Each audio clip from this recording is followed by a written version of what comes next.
Цунамито е едно от най-страшните природни бедствия, което човечеството е изпитвало през вековете. Разрушенията, които тези вълни нанасят, могат бързо и без предупреждение да изтрият цели градове от лицето на земята. Историята пази спомени за цунами, чието размери са трудни за представяне. Тези гигантски вълни, достигащи височината на небостъргачи, са оставили след себе си пътека на разрушение от Съединените щати до Япония.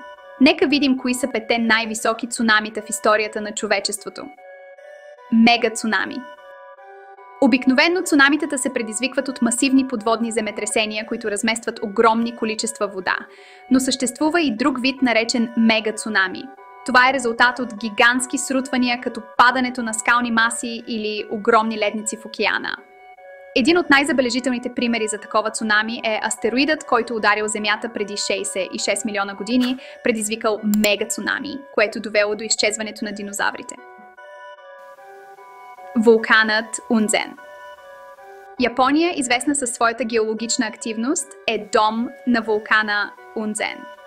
През 1792 година той е предизвикал мега цунами след срутването на вулканичен купол в морето. Вълната убила над 14 000 души. Достигайки височина до 100 метра, тя е измела всичко по пътя си в района на Шимабара. Този инцидент остава най-смъртоносното вулканично бедствие в историята на Япония. Вътрешни цунамита. Цунамитата не са ограничени само до океаните. През 1980 година вулканът Сейнт Хелънс в САЩ е създал цунами в Спирит Лейк, когато свлачище от вулканични скали и земя паднала в езерото, предизвиквайки вълна, която достигнала височина от 260 метра. Това показва, че вътрешните цунамита, въпреки че са редки, могат да бъдат също толкова разрушителни. Латуя Бей. През 1958 година заливът Латуя в Аляска е станал местоположение на най-голямото цунами, регистрирано някога. Огромно количество скали се стоварили във водите на залива след земетресение. Резултатът бил вълна, достигнала впечатляващите 520 метра височина. Тя змела милиони дървета и унищожила всяка растителност по склоновете на залива. За щастие, поради слабата населеност на района, загубите на човешки животи били минимални. Цунами в Индонезия през 2004 година.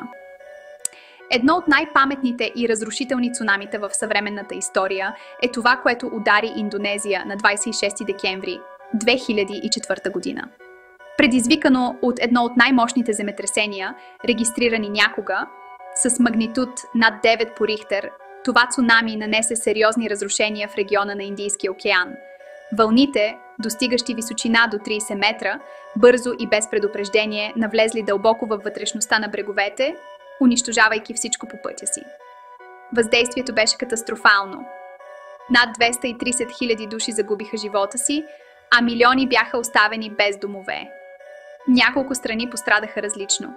Индонезия беше най-засегната, последвана от Шри-Ланка, Индия и Тайланд. Тези 5 случая показват колко разрушителни и непредсказуеми могат да бъдат тези огромни вълни. Те са едни от най-силните природни стихии, с които човечеството трябва да се съобразява. Ако се интересувате от подобни теми, абонирайте се за нашия канал и останете информирани за бъдещи видеа. Благодарим ви за вниманието и до скоро!